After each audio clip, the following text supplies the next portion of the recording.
सनातन धर्म के बारे में हमें कुछ दो लाइनें। सनातन धर्म के बारे में एक ही बात कहूंगा, देवी शक्ति, तांत्रिक, अघोर, भगवान को पाने के हर एक तरीके हैं, बिल्कुल माता को पाने के हर एक तरीके हैं। आपको पदवी प्राप्त हुई और कितनी उम्र में आपने अपनी सेवा पूजा स्टार्ट की? जय श्री राम, मैं लोहित पुरविया। आप सब कैसे हैं? उम्मीद करता हूँ खैरियत से होंगे। आप लोगों का स्वागत है हमारे चैनल ये हकीकत में। आप लोगों का बहुत ही आभार है कि आपने हमारी पहली इंट्रो वीडियो में और बहुत सारा लाइक और प्यार दिया और हमारे चैनल को सब्सक्राइब किया। इसी तरह हमने आपको बताया था कि हम फर्स्ट गेस्ट के साथ आपको वीडियो बनाकर जरूर देंगे, जिससे आपको बहुत सारा ज्ञान प्रदान होगा। और चैनल का भी मकसद यही है कि हम आप लोगों तक एक नॉलेज पहुंचाना चाहते हैं सनातन धर्म की। तो आज हमारे साथ कराची पाकिस्तान की जानी मानी हस्ती, जो नाम से भी जाने जाते हैं, काम से भी जाने जाते हैं, विशाल फकीरा बारिया साहब। जय श्री राम विशाल भाई, कैसे हैं? जय माता की। तो विशाल भाई, आप हमारे प्रोग्राम में आए, हमें टाइम दिया, अपना कीमती वक्त दिया, आपका आभार है। पहले तो आप सनातन धर्म के बारे में हमें कुछ दो लाइनें अगर आप लोगों को कहना चाहते हैं, तो कुछ बताना चाहते हैं तो बहुत अच्छा हो जाएगा। सबसे पहले तो आपका बहुत बहुत शुक्रिया लोहित पुरविया कि आपने हमें इस काबिल समझा कि हम कुछ धर्म के बारे में कुछ बात कर सके और कुछ हकीकत बयान कर सके। तो सबसे पहले तो ये जो देख रहे हैं सबको मेरा हार्दिक प्रणाम। मैं विशाल फकीरा बारिया, जानी मानी हस्ती नहीं हूँ, बहुत छोटी सी हस्ती हूँ। और सनातन धर्म के बारे में यही बात कहूँगा कि सत्य शिव है और शिव सनातन है, क्योंकि सनातन सत्य है और सत्य कभी भी झूठ नहीं होता। तो सनातन के बारे में जितनी बात करें कम है, लेकिन शॉर्ट बात में सनातन सत्य है। और क्योंकि सनातन में देवी शक्ति, तांत्रिक, अघोर एक्सेट्रा पता नहीं बहुत सी विधियां हैं। और ऐसा ही भगवान को पाने के हर एक तरीके हैं, बिल्कुल माता को पाने के हर एक तरीके हैं। सनातन हमें अपने मजहब, हमारा जो धर्म और हमें तहजीब और तमीज सनातन सिखाता है, क्योंकि सत होता है। बिल्कुल है। तो मुख्तसर सनातन के बारे में बात की है। बाकी बहुत बहुत अच्छा लगा आपका, और आप इस चीज पे बिलीव करते हैं, सनातन पे बिलीव करते हैं। सनातनी हम खुद है। और आपने ये जो चीजें हमें बताई, ये हमें हमारे लोगों के लिए बहुत ही ज्यादा नॉलेजफुल चीजें है। तो विशाल भाई, सबसे पहले तो मैं आपसे ये पूछना चाहता हूँ कि ये जो आपको पदवी प्राप्त हुई और कितनी उम्र में आपने अपनी सेवा पूजा स्टार्ट की? पदवी तो हमारी जो है कुछ नहीं है, बस सेवादारी है माता के, और सदैव सेवादारी करते रहेंगे और माता के चरणों में बैठे रहेंगे। क्योंकि ये दादा परदादा, उनके दादा परदादा से कहानी चलती आ रही है। अब मेरे पास है, फिर मेरे बेटे के पास है, फिर मेरे भाइयों के पास है। जो जैसे सेवा करेंगे वो पद्मी पाएंगे। अच्छा, ये पद्मी के बारे में मैं बताऊं कि ये पद्मी हमारी देव पद्मी है, जिसमें हम अपने कुल देवताओं के बुए कहे जाते हैं। मैं अपने परिवार, बारिया परिवार का मठ भी हूँ। और मैं 3 साल का था तब मेरे ग्रैंडफादर रामजी डोसा बारिया जी, जिनको रमजान शेख भी कहते हैं और बहुत जानी मानी बारियों में हस्ती है वो, उन्होंने मुझे तिलक दी थी। मैं 2 या 3 साल का था। उसके बाद 1999 में मैं 8 या 9 साल का था, तब मुझ में ये देव शक्ति की प्राप्ति हुई। और ये मेरी जर्नी कंटिन्यू चलती आई है। इसमें मैंने बहुत चढ़ाव उतार देखे, बड़े बड़े साइयों के बीच में बैठा, बड़ी बड़ी मंडलियों के बीच में बैठा, बड़े बड़े संतों के बीच में बैठा, और सबसे कुछ ना कुछ हासिल किया। मगर जो कुछ हासिल हुआ वो मेरे दादा से, परदादा से, और मेरे पीछे मेरी मम्मी पापा, जिन्होंने दिन रात एक किया। आज अगर परिवार में, कराची में कोई मुझे जानता है तो मेरी मम्मी पापा की वजह से। और इसमें सबसे बड़ा संजोग, जो मेरे साथ हर कदम पे खड़े थे, मेरे पापा थे। आज वो हमारे बीच नहीं है, मगर वो कहीं भी होंगे, उनकी आत्मा पर सुकून होगी कि जो उन्होंने मेरे पीछे मेहनत की, जिस मकसद के लिए की, आज मैं उस मकसद में कामयाब। तो विशाल भाई, जैसे आपने कहा कि परदादाओं से, दादाओं से ये पदवी चली हुई आ रही है, तो आपके बाद भी ये पदवी आप अपने घर में ही किसी को देंगे या मेरा काबिलियत के हिसाब से? जी, ये देखो, ये बहुत अच्छी बात की आपने वो कहते हैं गुरु का बेटा गुरु बनेगा, पर मेरी ये सोच नहीं है। मेरी ये सोच ये है कि मेरी जो गति है मटवी की, वो उसको जाएगी जो सेवा करेगा, जो इन सब चीजों को लेके चलेगा, सबको मैनेज करेगा। ऐसा नहीं है कि बस बाप की पत्नी है तो बेटे को मिल जाए। हाँ, बेटे को जो उसके नसीब में होगा हम देके जाएंगे। मेरी अपनी ये ख्वाहिश है कि मैं अपनी हयाती में अपने बेटे को तैयार करके जाऊं, ताकि वो किसी का मोहताज नहीं रहे। क्योंकि इस वक्त अगर किसी के पास इस काम से जाते हैं तो बड़े बड़े मामला देखने पड़ते हैं, अच्छे और बुरे। तो मेरी ये कोशिश ये है कि मैं अपने परिवार को, परिवार के बच्चों को ऐसे कर दूं कि वो किसी के मोहताज ना रहे। तो विशाल भाई, मतलब कि जैसे दादा आपको तिलक देकर गए और उन्होंने आपको, मतलब आपके बेसिकली गुरु दादा ही हैं? दादा आपका कोई और इनके अलावा गुरु नहीं है? मेरी शिक्षा गुरु भी दादा है, विद्या गुरु भी दादा है, क्योंकि ये चीज विरासत में मिली है। और जब विरासत में मिलती है तो उम्र गुरु नहीं होता। हाँ, हमारे कान गुरु है वसंत साहब, जो रिसेंटली उन्होंने भी समाधि ली। बिल्कुल। तो मैं भाग्यशाली हूँ कि मैं उस गुरु का शिष्य हूँ जिन्होंने इस दौर में समाधि ली। तो मैं बहुत ही अपने आप को भाग्यशाली समझता हूँ कि मैं वसंत साहब का शिष्य हूँ और वाशरा घराने से मेरा ताल्लुक है। और बस ये। अच्छा विशाल भाई, एक और चीज मैं थोड़ा सा लोगों के लिए आपसे पूछना चाह रहा हूँ कि जो देवी शक्ति है, ये ऊर्जा किस तरह वर्क करती है? ये देवी शक्ति तो मैं अपने नजरिए से देखूं तो देवी शक्ति एक विश्वास है, आपका भरोसा, यकीन है। देवी शक्ति में तांत्रिकी विद्या भी है, साधना करते हैं, शब्द विद्या है, और एक विश्वास है, भरोसा है कि मेरी माता है। सही। और वो सबसे उत्तम है, उसमें आपको कभी मार नहीं पड़ेगी। तांत्रिकी विद्या में आपको क्रिया चाहिए, विद्या कोई भी हो उसमें आपको क्रिया और गुरु चाहिए, लेकिन आप एक विश्वास रखते हैं अपनी कुल देवी पे, तो उसमें आपको कोई गुरु नहीं चाहिए। आपका एक भरोसा और विश्वास हो, वो आपको कामयाब कर देता है। देवी शक्ति की बात करें, जिस पत्नी को मैं लेके चल रहा हूं, तो देवी शक्ति एक ऐसी चीज है कि अगर वो किसी के ऊपर आशीर्वाद दे दे तो वो कहते हैं ना कि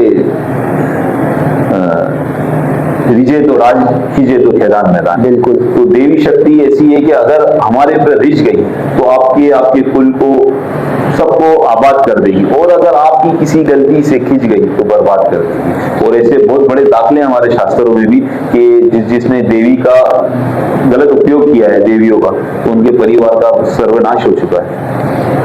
तो मतलब कि अगर हम देवी को छेड़ दें तो हम तो कहते हैं कि माँ तो माँ है। माँ तो माँ। तो माँ क्या इस तरह हमें दंडित भी कर सकती है? क्यों, जरूर करेगी। अगर आज हमारी, जिसने हमें जन्म दिया है, माँ, अगर उसके सामने अगर हम कोई गलत काम करते हैं तो वो हमें डांटती है। अगर हम नहीं संभलते फिर हमें मारती है, और अगर हम फिर भी नहीं संभलते तो उससे भी ज्यादा हमारे साथ स्ट्रिक्टली पेश आती है। तो ये भी हमारी माँ है। अगर हम अपनी गलती को सुधारेंगे नहीं तो वो हमें तो दंडित करेगी, और हम डिजर्व भी करते हैं। लेकिन अगर जीव हत्या कर देना, लोगों का कहना ये होता है अमूमन कि ये मेरी माता की वजह से मेरे साथ ये प्रॉब्लम, ये जो मेरे घर में आज ये मौत का मांडवा है या जो भी है, ये मेरे देवमठ से नहीं, ये तो वो कहते हैं ना एजुकेशन की कमी, ये वो है। देखिए, मौत तो सच्चाई है हमारी, हमें एक ना एक दिन मौत आएगी। अब वो किस तरीके से, किस बिना पे आएगी, किसी को नहीं पता। अब जैसे चलते फिरते भी मौत आ गई तो किस पे हम ब्लेम करेंगे? किसी को नहीं। तो मतलब मसला ये कि हम उसके साथ सही नहीं है और हमें कुछ हो जाता है तो हम उस पे सब डाल देते हैं। पहले हम तो खुद सही हो जाए, जब हम सही हो जाएंगे तो वो तो है ही सही, सत्य को छुटला नहीं सकते। तो हम क्यों अपनी, जब वो हमें खुशी दे रही है, जैसे हम सब जॉब करते हैं ना, तो आपको सैलरी भी मिलती है, फिर एरियल भी मिलता है, बोनस भी मिलता है, और आप अगर अच्छी परफॉर्मेंस करते हैं तो प्रमोशन भी मिलता है। तो उस वक्त हम थैंक्स क्यों नहीं करते हैं? उस वक्त हम उसको प्यार क्यों नहीं दिखाते? वो उसको हम अपनी काबिलियत कहते हैं, जबकि सब कुछ उसी का दिया हुआ है। मगर हमारे साथ अगर कुछ बुराई हो जाए, सैलरी कटौती हो जाए, तो हम बोलते हैं माँ तू ऐसू गई हो, तो हम सब उस पर डाल देते हैं। ये तो सारी अच्छी बुरी चीज तो हमारे ऊपर है। हम अच्छा करेंगे हमारा अच्छा होगा, बुरा करेंगे बुरा होगा। तो विशाल भाई, जैसे कि माता जी जो है कि हमारे घर में विराजमान रहती है, बेशक। सबकी कुल देवी है, जितने भी सनातनी है, छोटी जाति बड़ी जाति सबकी कुल देवी है। बेशक। तो जब हम किसी गलत राह में गलत काम में चले जाते हैं तो माँ हमें वहां क्यों नहीं टोकती है ना, माँ आपको हर जगह टोकती है, सिर्फ हमें पहचान होनी चाहिए। देखिए आज आप मेरे साथ बैठे हैं तो यकीनन आपके माँ बाप ने आपको अच्छी शिक्षा दी है तो आप मेरे साथ बैठे हैं, और आपको शिक्षा नहीं दी होती तो आज आप भी कहीं गलत जगह बैठे होते हैं। तो जब आपके माँ बाप ने आपको अच्छी शिक्षा दी तो उसमें किसका हाथ है? देवी का, यकीनन हमारी कुल देवता का, क्योंकि हम सारे कुल देवता को ताल्लुक रखते हैं ना। उनको भी वहां से मिला, माँ बाप को शिक्षा उनके माँ बाप से मिली, मतलब एक कुल चलता। आज देखिए आप अगर कोई अच्छा काम करेंगे तो आपके परिवार का, आपके माँ बाप का और आपके कुल का नाम रोशन होगा। जब आपकी कुल का नाम रोशन होगा तो आपकी कुल देवी आप पे सही आशीर्वाद बनाई रखेगी। और अगर आज आप गलत काम करते हो, गलत संगत करते हो तो आपका नाम खराब, माँ बाप का नाम खराब, कुल का नाम खराब, कुल देवी का नाम खराब। तो इसमें सबसे बड़ा किरदार किसका हो? कुल देवी का, जो हमें हाथ पकड़ के रास्ता दिखाती। अब हम वो कहते हैं ना कि मूर्ख है जो भटक जाते हैं, तो भटकेंगे तो हमें तो फिर माता रानी दंडित नहीं। तो विशाल भाई मतलब कि कुल देवी ज्यादा इम्पोर्टेंट है या फिर हमारे इष्ट? दोनों। एक ये दो आंखें हमारी, एक आंख बंद करेंगे तो नजर आएगा, तो हमारे आएगा लेकिन एक साइड से नहीं आएगा। तो हमें इष्ट देव भी चाहिए और कुल देवता भी चाहिए। कुल देवता जो है हमारी पहचान है। सही। आज अगर आप पुरबिया हो तो आपकी कुल देवता की पहचान की वजह से हो ना पुरबिया। बिल्कुल। तो मैं जैसे बारिया तो मेरी कुल देवता बहुचरा जी है, बालवी माँ है जी, तो मेरी पहचान है। सही। अगर वो नहीं है तो मैं तो फिर नास्तिक हो गया, कुछ भी नहीं हुआ ना। तो मेरा कोई, मेरी क्या कहते हैं वो, मैं कुछ भी नहीं, मतलब अस्तित्व नहीं ना मेरा, कि अगर मेरी कुल ही नहीं है, बगैर कुल का कोई भी नहीं है। सनातनी सारे कुल वाले हैं, सनातन सारे कुल, चाहे उसमें हम श्री राम को ले लें, 5 पांडव ले लें, कृष्ण ले लें, सबके कुल देवता है। बगैर कुल देवता की कोई भी नहीं। यहाँ तक कि तो मैंने बड़ों बुजुर्ग से सुना है कि अगर आपका मोक्ष द्वार खुलेगा तो आपकी कुल देवता की वजह से, आपकी कुल देवता आपको मोक्ष द्वार तक ले जाएगी और आपकी सती गति जो आपके गुरु करवाएंगे वहां। तो हमारे गुरु तक भी हमारा कुल देवता ही ले जाएगा। अच्छा। और अगर हम गुरु नहीं करते तो हमारे सनातन और उसमें कहते हैं नुगरा, सही है, गुरु अगर नुगरा, और जब गुरु हो जाता है तो उसको सुगरा कहते हैं। सही है। तो ये सब हमारी कुल देवी करवाती है ना। और जो हमारी लाइन है उसमें गुरु, कान गुरु होना जरूरी है। बगैर कान गुरु के देवी भी हमारे हाथ नहीं देते। तो कुल देवी तो बहुत जरूरी है। अच्छा विशाल भाई, कुछ लोगों से मैंने सुना है, अक्सर बात करते हैं, बहुत सारे लोग हैं जैसे, तो वो कहते हैं कि माता आती है शरीर में जी। तो क्या हमारे शरीर में माता आती है या कोई और शक्ति होती है, कोई और ऊर्जा होती है? माता दो तरीके माता के, पूछो कैसे? एक शीतला माता है, सही, वो शरीर में आती है। अच्छा। जब वो आती है तो हमारे जिस्म पे दाने आते हैं, बिल्कुल ठीक है। और वो है माता।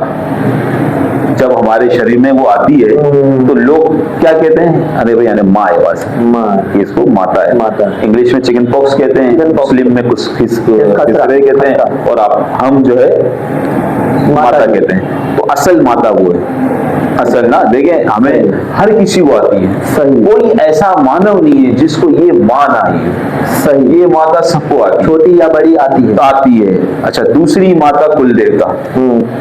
अब कुल देवता शरीर में आती है, ये सवाल है आपका। कुल देवता भी, या लोग कहते हैं मेरे पास काली आती है, मेरे पास ये आती है, मेरे पास चौराहे वाली आती है, या मेरे पास माँ मेलड़ी है, या मेरे शरीर में, मतलब एक एंटिटी को पास, एक शक्ति को पास होना, फील करना अपने इर्द गिर्द, और एक जिस्म में पाना। अब देखिए शरीर में हमेशा एक ही आत्मा रहती है, दूसरी आत्मा नहीं जा सकता। जब तक एक आत्मा है दूसरी आत्मा नहीं आ सकती। लेकिन हर चीज का एक सिस्टम है, सही, हर चीज का कहीं ना कहीं लिखत पढ़त है। तो देवी का भी आना लिखत पढ़त में है कि हमारे शरीर में कुछ कुछ ऐसी जगह है जहाँ देवी आके विराजमान करती है, शरीर में आती नहीं है। जैसे एक आत्मा आती है दूसरी आत्मा जाती है, ऐसा नहीं। जब हमारी छठी इंद्री चेतन होती है ना, तब हमें पता चलता है, तब हमें पता चलता है कि हमारे ऊपर कुछ है। सही, देवी शक्ति है, देवी हमारे इर्द गिर्द होती है, जिसकी वजह से हमारे शरीर के रोंगटे खड़े हो जाते हैं। फिर देवी की शक्ति जो देवी के साथ होती है वो हमारे पास आती है, जो हम किसी का फ्यूचर भी बता सकते हैं। सही, ऐसा होता है ना कि अक्सर हमारे पास कोई ना कोई आते हैं, त्रिनेत्र, हाँ, कि मेरे घर में ये प्रॉब्लम है या हमारे साथ क्या चल रहा है, तो हमें कोई बताता ही है। सही, ये सत्य है, सनातन कहते हैं ना सत्य, ये सत्य है कि अगर हम देवी शक्ति करते हैं, देवी पूजा करते हैं, तो देवी का आशीर्वाद जब हमें मिलता है तो हम सामने वाले के प्रॉब्लम बता सकते हैं। अब भगवान तो धरती पे उतर के आपकी प्रॉब्लम सॉल्व नहीं करेगा, लेकिन वो जरिया बनाता है। भगवान क्या कहते हैं कि मुझसे बड़ा मेरा भगत है, अगर भक्ति करेगा तो। हम भक्ति ही नहीं करेंगे और भगत बन जाएंगे। वो कहते हैं ना साधु बने नहीं और साधु की चाल चलन चले, भगवा पहन ले, माला पहन ले और साधु को पता ही नहीं कि साधु की क्रिया है। तो देवी भक्त की भी यही है कि देवी को समय देना। और मैं अपनी जर्नी में बताऊं कि देवी को, इस बात से बहुत से एग्री करेंगे और कुछ एग्री नहीं भी करेंगे, जो मेरा पर्सनल एक्सपीरियंस है, देवी को प्राप्त करने के लिए आपको अर्धनारीश्वर बनना पड़ता है। थोड़ा सा एग्जाम्पल। अर्धनारीश्वर मतलब कि हमें वो गेटअप करना पड़ता है जिससे माँ खुश हो। माँ खुश होती है जब आप नर और ना नारी हो। मतलब आपने अक्सर देखा होगा इंडिया में बड़े बड़े मंदिर में जब कोई बड़ा पंडित या बुआ या कोई भी माता का भक्त जब माता की आरती पूजा करता है तो वो कभी भी अपने जो ड्रेसिंग होती है, आपने देखा होगा कि उसने धोती पहनी होती है, हाथों में चूड़ियां पहनी होती है, सर पे बिंदिया लगी होती है, यहाँ तक के रुमाल भी रख के माता की पूजा की जाती है। तो जब आप देवी के करीब जाते हैं तो आप मेल और फीमेल दोनों रिलेशन से हट के जाना पड़ता है ताकि आपका ध्यान बना रहे। अगर आप मेल और फीमेल में रहेंगे तो आपका ध्यान नहीं बनेगा। जैसे हमारी कुल देवी है माता बालवी, तो उनकी साधना के लिए हमें अपने आप को अर्धनारीश्वर बनाना पड़ता है, मतलब ना नर ना नारी, उसमें आना पड़ता है। वो अपने आप को, जैसा हमारे आपने सुना होगा कि हमारे दादाश्री ने 91 में पूरा एक गेटअप किया था अर्धनारीश्वर का, जिसमें उन्होंने पूरी माता की लिबास किया था और सर पे गरबा रख के पूरे रंचोले नारायणपुरा में घूमे थे और उन्हीं की सेवा का फल हम पा रहे हैं। तो देवी शक्ति के लिए आपको कुछ पापल देने पड़ते हैं। बिल्कुल ऐसा ही। और ये आप इस पे सर्च कीजिएगा, आपको पता चलेगा कि असल देवी को प्राप्त करने के लिए हमें क्या करना पड़ता है। तो मतलब कि अगर कोई अर्धनारीश्वर के लिबास में नहीं आता और माँ के आगे अपनी आराधना रखता है, सेवा पूजा करता है, तो क्या माँ उसका सुनेगी? या देखिए माँ में भी बहुत सारी माँ है ना। आप अपनी कुल देवता को अगर सिद्ध करना चाहते हैं तो उसकी एक कैटेगरी है, कुछ सिस्टम है, उसमें रहना पड़ता है। बाकी अगर आप कुछ और देवी जैसे माँ मेलरी हो गई, कांता माँ हो गई और चामुंडा माँ हो गई, जो कुल देवता नहीं होते हैं, जो देवी के साथ पूजे जाते हैं, उनकी आप साधना कर सकते हो। लेकिन जब आप अपने कुल, देखिए जब कुल की बात आती है ना, आपको पता होगा कि महाभारत में अर्जुन ने भी वो एक जगह है कि उन्होंने जो है कुल देवी की साधना की? नहीं, उन्होंने भी नारी का रूप लिया था अर्जुन ने। कुछ टाइम के लिए गुप्त रहना था, तो उसमें वो टाइम मुझे नहीं पता, लेकिन एग्जैक्ट मैंने देखा है महाभारत में भी और सुना भी है कि अर्जुन ने जो है कि रूप लिया था, ना नर था ना नारी था। और आपने देखो श्री कृष्ण की अगर बात करें तो उन्होंने लीला रचाने के लिए भी नारी का रूप लिया है बहुत जगह। सही। सबसे बड़ी जैसे हम एग्जांपल दें कि भगवान विष्णु मोहिनी होता, जबकि वो विष्णु थे लेकिन उन्होंने नारी का रूप लिया। और नारी शक्ति बहुत बड़ी है। सही। विशाल भाई, एक थोड़ी सी मिसअंडरस्टैंडिंग है लोगों में, शायद मैं भी इस चीज को थोड़ा सा खुल के सुनना चाहता हूँ आपके मुंह से, कि बोचरा और बालवी में क्या अंतर है? अंतर कुछ भी नहीं, सिर्फ क्या है कि अलग अलग पर्चे हैं कि बहुचरा माँ जो है वो माता सती के 52 अंग में से एक अंग है, 14वां अंग।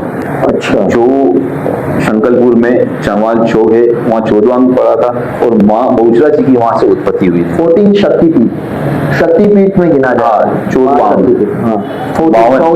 हाँ, 52 में से 14वां अंग माता का है। सही। और फिर उसके बाद जैसे जैसे माँ ने पर्चे धारे वैसे वैसे माँ के नाम पड़े। जैसे हमारी कुल देवी माँ बालवी है, तो इन्होंने जो है चारण के घर जन्म लिया, जिनके वालिद साहब का नाम बाबल जेठा। उनकी 4 बेटियां थी, बूढ़, बलाल, बहुचा, बालवी। ये 4 बहनें थी जिन्होंने रचना रची। और बेसिकली जब भी देवी का जन्म होता है तो कोई ना कोई लीला रचने के लिए, सही, तो उन्होंने भी एक लीला रची। और इसमें भी सबसे बड़ा ये बात है कि जिनके साथ जिनका युद्ध हुआ, बापल या राक्षस था, उनके साथ युद्ध हुआ, तो युद्ध में देवी बाल अवस्था में थी तो उनसे युद्ध नहीं कर पाई, तो उस युद्ध में उन्होंने अपने स्तन काट दिए। और ये शास्त्र में भी इसके दाखले हैं। अच्छा। बहुचरा जी शास्त्र में भी है कि जब उन्होंने युद्ध में उनसे जीत नहीं पाई तो उन्होंने अपने स्तन काट दिए और उनको श्राप दिया कि ना आप नर रहोगे ना नारी। तो फिर उनको जो है वो किन्नर का श्राप लग गया। फिर उन्होंने पूरी जिंदगी जो है बहुचरा जी की सेवा करके अपना किन्नर रोग दूर करने के लिए माता की साधना की। फिर जब माता प्रसन्न हुई तो फिर उनसे उनको वरदान मिला और वो किन्नर से मेल में आ गए, मतलब उनको आदमी फिर मिल गया। और जब वो आदमी बना तो माता का सबसे बड़ा भक्त बन गया।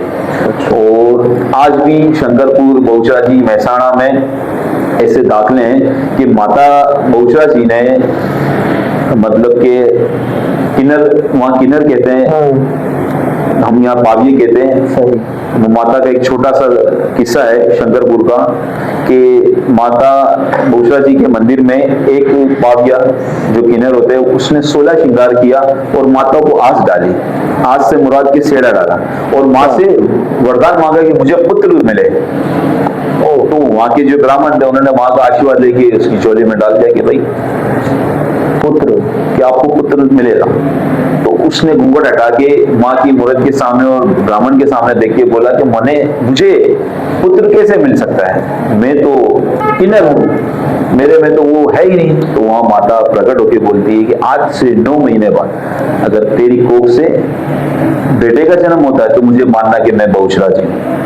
ये बहुत लंबी है, मैंने मुख्तसर बताई है। सही। उस दिन के बाद 9 महीने बाद उनके पेट से पेट फाड़ के जन्म होता है बेटे का और वहाँ माता का बहुत बड़ा पर्चा पूरा होता है। तो हमारी कुल देवी एक ऐसी है कि वो उसको भी औलाद दे सकती है जिनको पॉसिबिलिटी नहीं है। सही। तो कुल देवता चाहे तो बहुत कुछ हो सकता है और वो चाहे तो कुछ भी नहीं हो सकता। मैंने सुना है कि शाहनपुर जो है कच्छ के इलाके में, शंकरपुर कच्छ के इलाके में, तो वहाँ का पानी भी सूख गया था एक बार, वहाँ की कोई ऐसी लीला है? हाँ, वहाँ माता ने बहुत पर्चे दिए हैं। वहाँ एक नदी है मान सरोवर, जहाँ पर माँ ने घोड़ी का घोड़ा किया था, नारी का नर किया था और एक कुत्ती को कुत्ता बनाया था। अच्छा। वहाँ बहुत बड़ा पर्चा है। वहाँ चारण के सुपुत्र सपने में जाके माँ ने कहा था कि वड़कड़ी के नीचे त्रिशूल मिलेगा और आज वहाँ पर माता का मंदिर है। प्रख्याति जगह है शंकरपुर। और शंकरपुर महसाणा जिला है, शंकरपुर बहुत बड़ा है और व्हाइट मार्बल्स है, प्योर व्हाइट, क्योंकि माता जी को सफेद चीज बहुत प्रिय है। आप अगर माता बहुचरा जी, बालवी, बुढ़, बलाल, बहुचरा, इनको कोई प्रसाद दें तो सफेद खीर, व्हाइट सूजी, बर्फी, तो वो माता को बहुत प्रिय है। और यहाँ तक कि माता को व्हाइट वस्त्र भी देते हैं। और एक बहुचरा जी माँ एक ऐसी है कि पूरे 7 दिन माता के वर्ण चेंज होते हैं, मतलब सवारियां चेंज होती है पूरे 7 दिन। इसमें माँ को हंस, शेर, हाथी, मोर, मुर्गा, गाय और एक और है, इस तरीके के 7 तरीके के माँ के वाहन होते हैं जो डेली चेंज होते हैं शंकरपुर में। और माता जी को 9 लखा हार पहनाया जाता है बहुशरा जयंती में। हर पूनम में माता की पालकी शंकरपुर में घुमाई जाती है। मतलब बहुशरा जी माता का बहुत बड़ा इतिहास है और बहुशरा जी माता शंकरपुर में बहुत ऐसे ऐसे पर्चे दिए हैं कि हमारी सोच भी नहीं जा सकती। मतलब कि जैसे माँ का आपने मुझे जाति बताई कि माँ चारण कुल से, चार तो जैसे माँ खोड़ियाल भी चारण कुल में ही है। जी, तो देवी तो सारी चारण कुल हाँ, में, चारण कुल। जो प्रकट हुई है, जन्म दिए जिन्होंने, वो चारण के घर में दिया ना। जो चारण से मुराद क्या होता है, जो गाय बकरी चराने वाले ना, सही। ये एक चारण कास्ट है जो एकदम मेरे ख्याल से उस वक्त नीची जाति होती थी, उनको ऊपर लाने के लिए देवियां इनके घर पे जन्म लिए।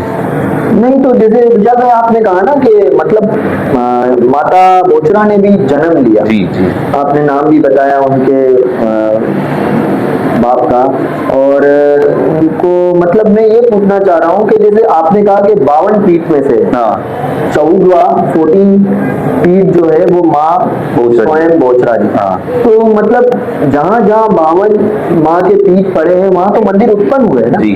तो फिर ये माँ ने जन्म कैसे लिया? राक्षस को सर्वनाश करने के लिए ना। अच्छा हाँ,